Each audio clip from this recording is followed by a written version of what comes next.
Hello and welcome to the Energy Talk podcast. My name is Olubumi Olachide and thank you for joining us again this week. I hope you're all taking very good care of yourselves. Today I'm going to share a conversation I had with James Quinn, who is the CEO of a company called Ferrari and doing very interesting work in sodium-ion battery technology. And they're going to walk us through the development cycle and what makes this technology unique and how it's going to play out into the future of the energy transition. So we're going to contrast it to an episode that we did last season where we talked about lithium-ion battery storage technology. And I'm going to link that to the episode in the show notes as well, so you can go through that after this episode to kind of get some perspective about what the storage industry looks like and what kind of solutions are coming up in order to solve these problems. So I hope you enjoyed this one. A lot of the links mentioned in the interview is going to be in the description, so to find out more about Ferrari and about what they're doing. I highly recommend that you do, so please check that out. And so let's jump into the conversation with James, and I hope you enjoyed this one. Yeah, sure. So I'm actually I'm sitting in Germany at the moment. Ferradian is located in the UK. We have two locations in Oxford and in Sheffield. A little bit about my background. I'm from the US originally, and really worked in the semiconductor industry primarily. I had my own company in Palo Alto in the semiconductor industry, which I sold to a public company in Germany, and have really become kind of a serial entrepreneur. I've done 4 or 5 different companies since then. I was looking at Ferradian for about a year and a half before I joined. I came in about a year and a half ago as CEO, and I was brought in by the co-founders and the board, the investors, to really take the company to the next level, to commercialize the technology, put the partnerships together to bring the technology into the market.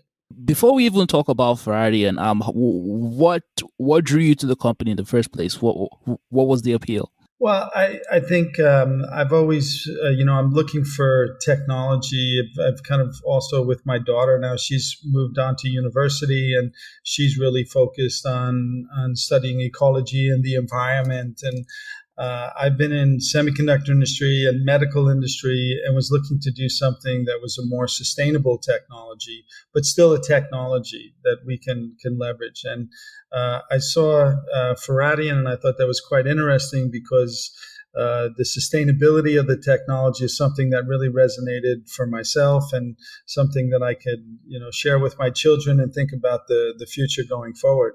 And it's probably the first company that my kids could actually understand what I do. Whenever they get in the car, they always say, I have to charge my phone. So I think everybody can relate to a battery, and it's not something you really think about until it's empty, right? So, so that's a little bit of the background there. Okay, so now let's jump in talking about Ferrari. And the company itself, it has a very interesting approach to a very popular problem. But I'd like to hear you talk about it. So, what is Ferrari, and what is the problem that you're trying to solve with the company? Yeah, I think the headlines today is all getting for lithium-ion technology. That's kind of the sexy headlines. What people don't realize is really the largest part of the market is still lead acid. It's still 70% of the market today. And that, there's a lot of issues in terms of sustainability. And then same thing with lithium ion. There's concerns about safety and sustainability. In certain lithium ion, you have cobalt, which is, it's mined in the Congos. It's informally mined, which is a euphemism for child labor. And also same thing with the lithium and so forth. And that's become really environmentally challenging. There's also safety aspects related to it. And so Ferradian is really taken a different approach with sodium ion technology. Maybe a word or two about our founders. So we have 2 co-founders, Chris Wright and Jerry Barker. Chris was originally responsible for licensing the original lithium cobalt oxide technology that came out of Oxford University, who last year Professor John Goodenough and his colleagues won the Nobel Prize in Chemistry for.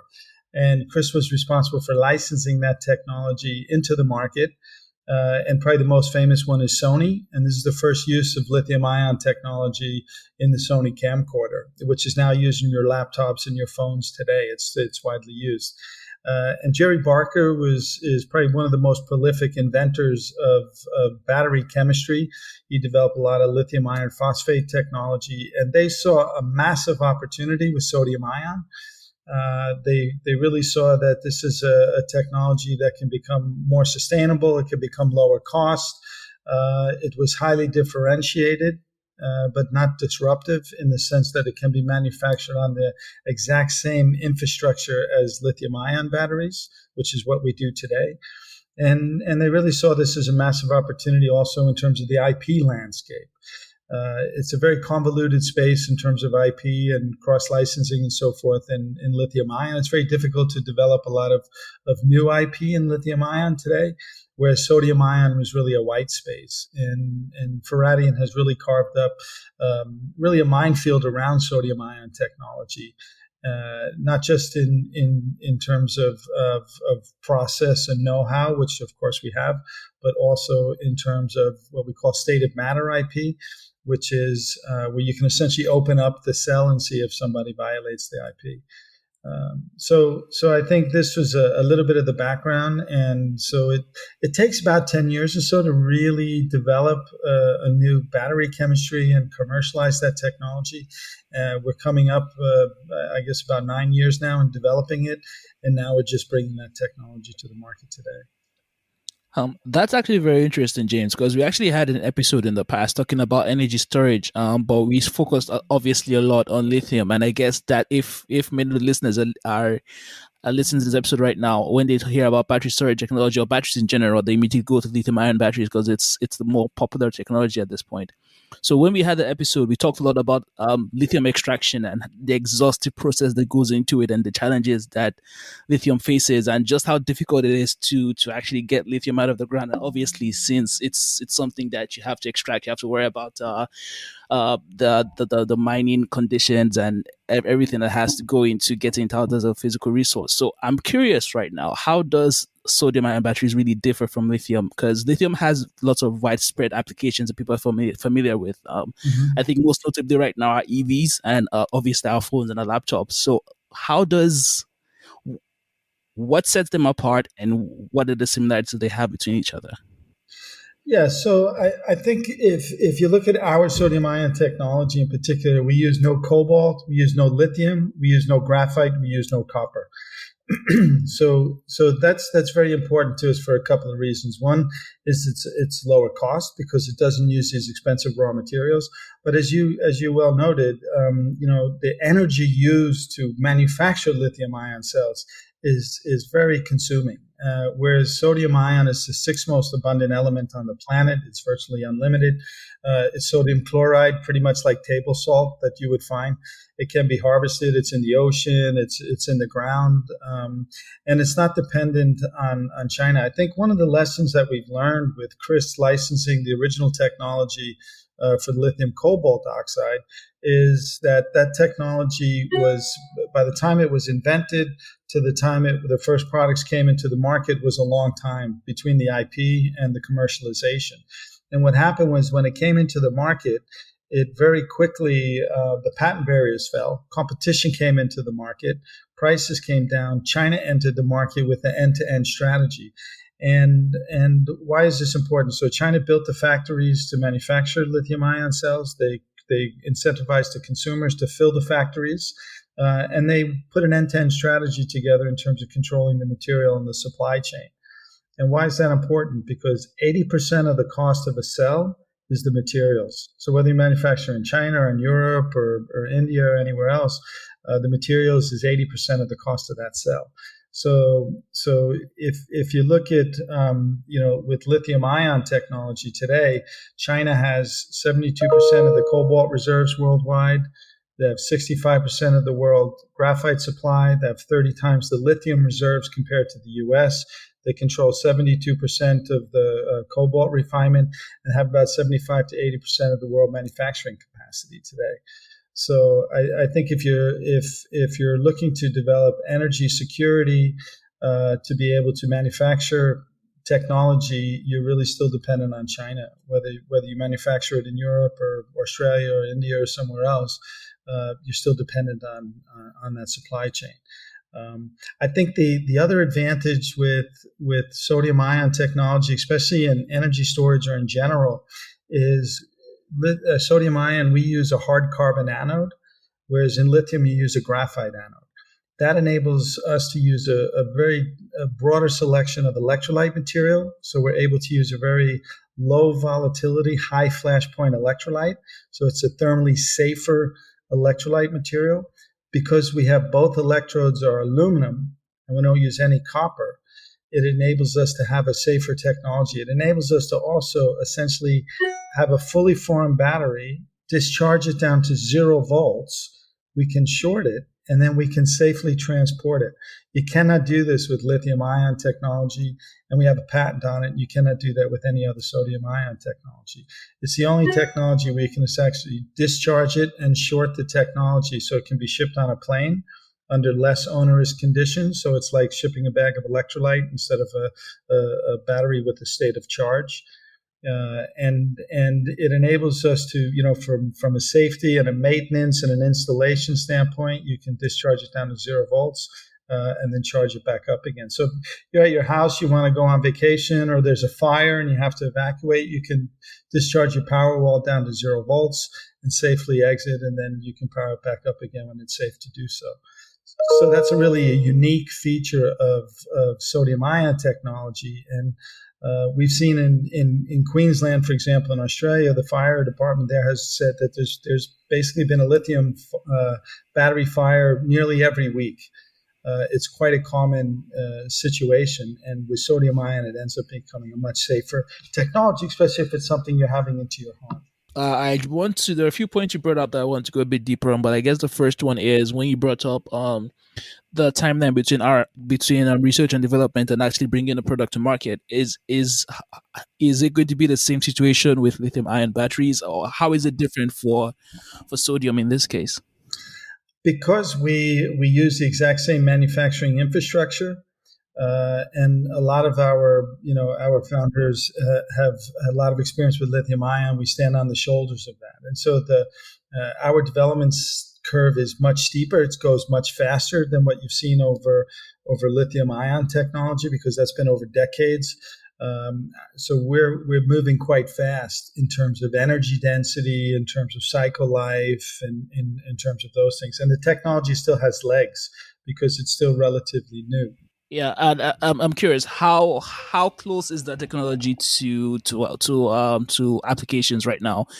Is it something that has already had some projects running, or how is the timeline looking right now? Yeah, so we're commercializing the technology right now in a broad range of applications with really tier one partners. If you look at the technology, if just come to lithium ion for a second, there's different flavors of lithium ion. You have NMC or NCA, which has been used more in the passenger vehicle market initially. And then you have what they call lithium iron phosphate, LFP, which doesn't use cobalt, which has been used more in energy storage space. The NMC NCA has a much higher energy density. And when you initially bring out passenger vehicles, everybody had range anxiety, right? We needed to have 300 miles on a charge, and even though we only drive 20 miles a day or something, right? And so I think that was initially the case, and energy density gives you range. The problem with that is you get very low cycle life, which means lifetime. And that becomes a real problem when 50% of the cost of the car is the battery. Whereas LFP, or lithium iron phosphate, has pretty good energy density, but it's got excellent cycle life. And so what we see now as a trend in the passenger vehicle side is to move towards lithium iron phosphate. It has good enough energy density, but it has much better cycle life. And if I look at sodium ion, where it sort of sits in there, it sits kind of in between these. We say it's lithium ion performance at or below the cost of ownership of lead acid. And what that means is in the same size lithium iron phosphate cell, we have equal or better energy density. So we're about 150 to 170 watt hours per kilogram in the cell in terms of energy density. And we have similar cycle life. LFP has a bit better cycle life. Not because sodium ion cannot have as good a cycle life. It just takes time. You cannot hurry that up. It just takes time to run that. So whenever we go to a new node, we have to continue to do the cycle life all over again to make sure that it meets those requirements. We have better power density than what you get in NMC, NCA. So the technology is extremely competitive today, but the technology has legs. We expect to close in over the next couple of years at the same kind of energy density that you're getting with NMC, NCA, but also getting with similar cycle life as you're getting with LFP. And so from market standpoint, where we're at today is probably the best way to look at it is I say if it's heavy and moves slow or stands still, it's a good application for ferradion and sodium ion. If it's really light and moves fast, it's not been our initial focus, although in some of the next generations will be applicable in those segments as well. So what does that mean? That means energy storage. So that's everything from telecom to cable to UPS or data centers. It's residential, commercial, industrial, and utility grid level capability. In terms of mobility, we focus more on the big commercial vehicles, so like mining trucks, forklifts, electric buses, those kinds of opportunities for us, and three-wheelers, which is really, we see that as a big market in India. What we haven't focused is on passenger vehicles for a couple of reasons. One is, as I said, initially it's very high energy density. The design cycles are very long. It's typically 10 years for a new design cycle for a passenger vehicle. It's kind of a crowded space with some very big players. It's a big potential prize in the next 10 years. But if you take a look at it, Tesla sold 367,000 cars last year. Whereas Volkswagen still sold 11 million. So the number of units is still relatively small. We see the commercial vehicles adopting, this technology probably faster because the payback period makes more sense. It's actually good you brought up the utilization angle, because that's actually the next question I was going to bring up. But you mentioned something very interesting as well, which was the three-wheelers. And that brings us to the very interesting conversation about India and about the role that India is going to play in the future of Faradian. The company has made some very big moves into the country. So I just want you to talk about that, and how does Faradian really see India in development stage? Because I think along with most of the Asian countries, most notably China, that is where I think where the demand is going to grow in the next few years. I'm curious how Faradian is positioning themselves for that now. Yeah, I think India is a very interesting market. It's a very exciting market. It's also a challenging market as well. In terms of India, what is interesting about India? If you look at India, it's the largest importer of oil worldwide from any country. Size-wise, it's almost similar to China, 1.33 versus 1.36 billion people, approximately. But as we said, China's put an end-to-end strategy together for lithium-ion, and they clearly dominate that worldwide. If you look at India, the 30 most polluted cities in the world, 22 are in India. And so you're the largest importer of oil. You have 22 of the 30 most polluted cities in the world. And if you want to clean up your environment and go to a renewable energy, then you move away from dependence on the Middle East to becoming dependent on China. Because as we said, China still controls the material supply chain for lithium-ion technology. And I think for a country like India, if you want to achieve energy security, you need to be able to manufacture close to where the products are. For example, if you're looking at trucks and buses or even passenger vehicles, those are big batteries. They need to be manufactured close to where you're manufacturing the vehicles. And so you need to have your cell manufacturing, your pack manufacturing close by. But you need an indigenous material supply chain. And by the way, it's not just India. It's Europe, it's the US, it's everywhere else. And right now, China still controls that material supply chain.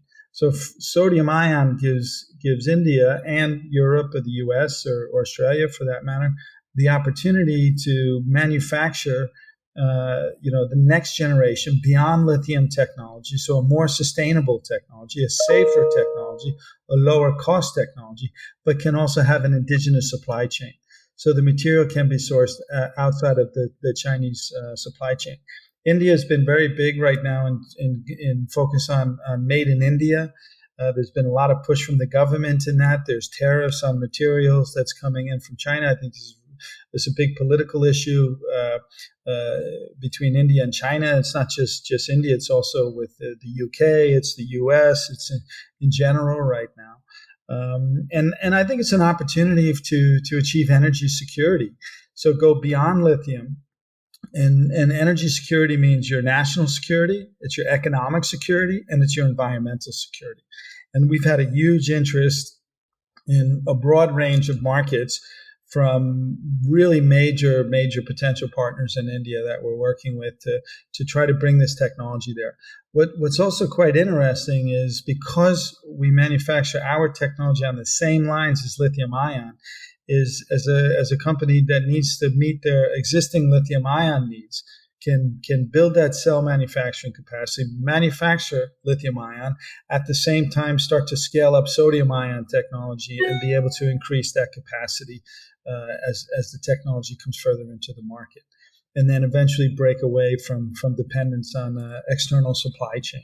James, I think you were a bit diplomatic in the beginning of this interview because I think you kind of suggested that the company isn't really positioned as a disruptive company, but from the way you're talking, there are a lot of big ambitious plans, and it does sound like very disruptive moves, especially for the future. Because or do you see it as something that both technologies will have will take advantage of the same growth in demand for storage technology in the future, or how do you see it? Do you see it as a kind of like a or one or the other kind of situation where it's going to favor one technology over the other, or is it something that you see coexisting, or how do you picture that from Faradion's perspective? Yeah, I mean, I don't think that you have to replace lithium-ion technology. I mean, there's no necessarily one-size-fits-all technology, right? There are some applications where you may want to. That's why lithium cobalt oxide is still around in laptops and your phones and so forth. It was first commercialized in '91, so there's still lead acid technology is still around. It serves its purpose. It's low cost, it's low performance, but for some applications, it's okay. So we see sodium ion definitely taking a share of the market. We certainly see that has the potential to be a big growth opportunity for Faradion and for countries looking to be able to go beyond lithium technology from a sustainability, also from a safety standpoint, from a lower cost standpoint as well. But it is new technology and it needs to get produced in volume to bring the cost down. I think those are the challenges with bringing a new technology into the market. But I do see it as a significant opportunity. Why do I say it's highly differentiated, not disruptive? To me, disruptive technology is the bane of all manufacturing. It means you need a different way to manufacture it. And I think, manufacturing guys like to tweak and tune and, leverage their assets. They don't want to have to get a whole different way of making something. And I think that's been a huge advantage for Faradion. It's enabled us to be very capital efficient to develop this technology because we use exactly the same lithium-ion infrastructure, and it provides other benefits. For example, a lot of the quality that you get in a cell is from manufacturing know-how. And all of this know-how over the last few decades of manufacturing lithium-ion cells is embedded in our technology. So we're able to take that manufacturing know-how from a long-established manufacturing process and include it into our technology. It's just a change in the material. But from the manufacturing standpoint, we leverage all that. The other thing is any improvements in lithium ion, and there will be. There's solid state. There's potentially metal anodes. There's anode free, metal free. There's all different kinds of potential technologies out there. Anything that applies towards lithium ion can also be applied to sodium ion. So we can have sodium ion solid state. So all of those advantages, we still stand on the shoulders of the lithium-ion manufacturing and that know-how. And that's why I say it's highly differentiated, but not disruptive in that way. I think you're right, though. From a commercial standpoint and going beyond lithium, it definitely has the opportunity to disrupt it into the market, but not from a manufacturing standpoint. Okay, so first, I just want to talk about what are the choke points in production and bringing it to market? Are there any that have been identified right now, and what are the steps being taken to kind of address those? So so before you start to make the cell, you need the materials, right? So we work with Haldor Topsoe, who is a strategic investor. We've licensed our cathode material to Haldor Topsoe. They sit on our board and a strategic investor, and they're manufacturing our cathode. They're one of the largest catalyst companies in the world, headquartered out of Denmark. We're in discussion with some additional partners to manufacture the cathode. out in other locations as well, and that's quite far along. We can see cathode being manufactured in India and in the US potentially at some point. So you need to bring, that's the most expensive component right now is the cathode. We've also just put a relationship with a tier one company in the US to large scale industrialization of our hard carbon anode. Hard carbon is available in the battery space already, but not necessarily in the kind of volumes or the quality that we would like it to be. And it's currently a bit more expensive than graphite because it's not in the same volumes. So our target is to get that down into the single digit dollar per kilogram. Same thing with cathode. And, we're working with one of the largest electrolyte suppliers as well. So the first thing is to put the kind of relationships together for the bill of materials to drive that cost down and have large scale industrialization of it so it can be produced in high volumes and low cost. The other aspect is we need to continue to increase the energy density because that reduces the dollar per kilowatt hour inherently. So if you want to get competitive with lithium ion, which has a few decade head start and which is produced in mega volumes, we need to be able to get the volumes down to the point, and that's really also where the consumer comes into the right kind of applications that drive volume. And so those are we're doing a joint venture in Australia for residential energy storage, but it's for all segments. But Australia is a great beachhead market for us because it's one of the most expensive electricity markets in the world. So as you bring a new technology to the market, that's quite good. In terms of some of the environmental and temperatures, it's very similar to India. It's also very high temperatures, remote areas, and harsh environments. So we benefit from that also between India and Australia. India is a bit more challenging. It's a very price sensitive market rather than a cost of ownership market. So it's important to find the right kind of applications where the assets are being owned by the service providers that are concerned about cost of ownership, not just price. And it actually sounds like you're having to build up a lot of the supply chain and the value chain by yourself. So how would you classify Faradian as a company? Is it just strictly manufacturing, or how would you classify that if you had to? I would classify as in the battery space, it's what I would call a fabless, fab light type business model. So we developed the IP, we developed the know-how, we demonstrate it, we patent it, we secure the IP, the know-how. You don't outsource something you don't understand. So like a Qualcomm or an Apple, in that space, we have a similar view. So we make sure that we can make the packs, we can make the cells, and we do that ourselves. And then we license it through our partners that already have the manufacturing infrastructure in place that can scale the technology quickly. We do a license and a technology transfer. We install the processes there, qualify the processes. And so we use this supply chain that's out there, that exists. And we partner with some of the material partners that are already in the space, but are looking to differentiate their product portfolio and looking to also go beyond purely lithium technology. And kind of like one of the few questions to round up here. What does sodium extraction look like? Because I think just like in the case of lithium, before we had the episode on this podcast, it was something that I was quite surprised that it's something that had such an extensive mining process. So is it how is it different for sodium? Since sodium is a lot more abundant, as you mentioned at the beginning of this interview, what does the extraction process actually look like? It's interesting. I heard a quote from someone in Stanford University where they've done some analysis on this, and they said to harvest sodium chloride is about $150 a ton versus mining lithium, which is about $15,000 a ton. So it's quite a different cost metrics to deal with sodium chloride versus dealing with lithium. In fact, our partner in Australia had previously owned lithium-ion mines and have sold those mines to go all in on sodium-ion technology with us. So this sounds like it's all bright things for the future of Friday. And so I'm curious. So what's next on the priority list, and what are you really looking at?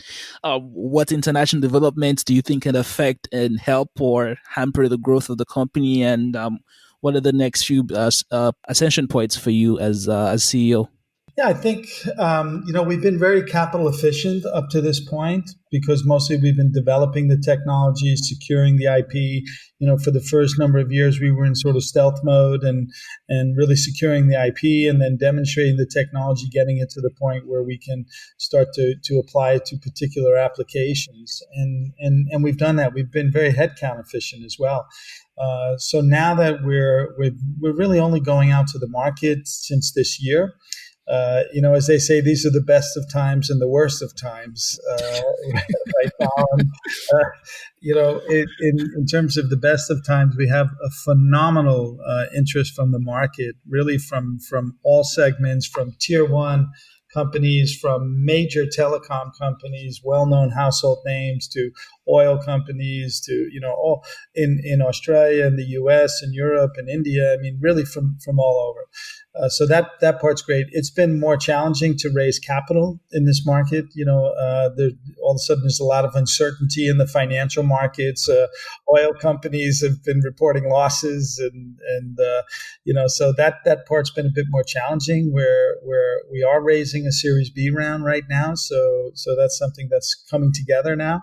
I'm happy to say, and we need to expand our team.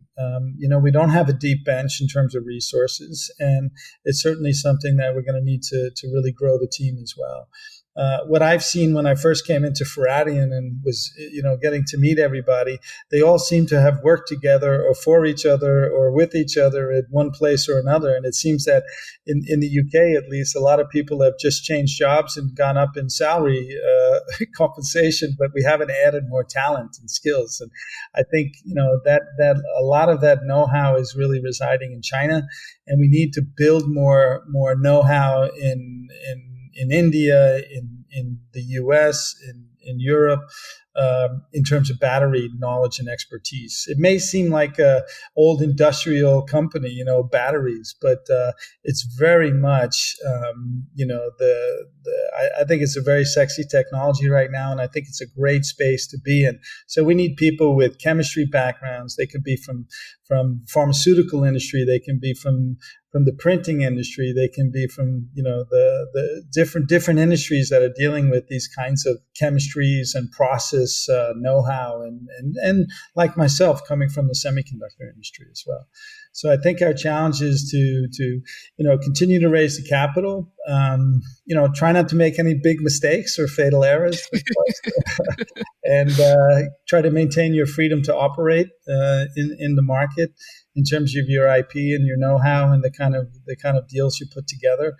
And really also, the other thing is you do need a little bit of luck and timing to be successful as well. And I think we're kind of coming into a bit of a perfect storm in many ways.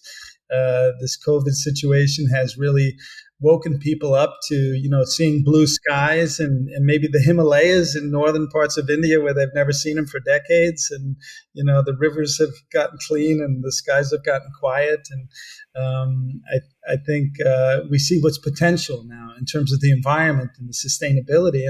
And we have to be more accountable for that. And I think sodium-ion really will help, whatever we can to go in that direction. So. Yeah, it's perfectly said, James. And if just like myself, the listeners are getting excited about what they're hearing, how can they find out more about Faradion, and what news do you want them to look out for in the next few months and in the next year? Yeah, we're going through a rebranding pretty soon. So look for a new logo, and we'll be freshening up our website and so forth as well. Sign up for our newsletter. We are sending out newsletters. You can visit our website. It's faradion.co.uk. And we just look forward to hearing from you, and to reach out, and we'll try to do it one customer at a time here. So. That's very good to hear. All that information will be in the show notes of this episode as well. So, James Quinn, thank you so much for making time for this. I really had a great time speaking with you. I really appreciate the opportunity, and thank you very much, Olu. Thank you for listening to the episode I had a pleasant time speaking with James. It was a truly great conversation, and I hope you enjoyed it as well. And I hope you learned something new about the battery storage technology industry and how it's going to grow in demand. And if you're interested and you want to learn more or reach out to James or the good people at Faradian, I'm going to link in again the information in the show notes of this episode so you can find them, learn more, and reach out if you want to. So if you did enjoy the episode, don't forget to subscribe to the podcast if you haven't already. Leave us a written review. Please follow us on Instagram and on Twitter at The Energy Talk, and you can connect with me on LinkedIn so you can introduce yourselves. I always love meeting the people who listen to the episodes, and that's always a very nice feeling for me. So that's all from my side, and I hope you all have a lovely rest of your week and lovely day. So a quick update about the podcast. We're going to be having one more episode, and then we're going to be closing out the year, and then we're going to come back in 2 weeks or about in 1 week just after the New Year's with new episodes of the podcast, and we really look forward to seeing you all again in the next year. So take care of yourselves, have a good time with your family, and have a lovely week. Bye bye now.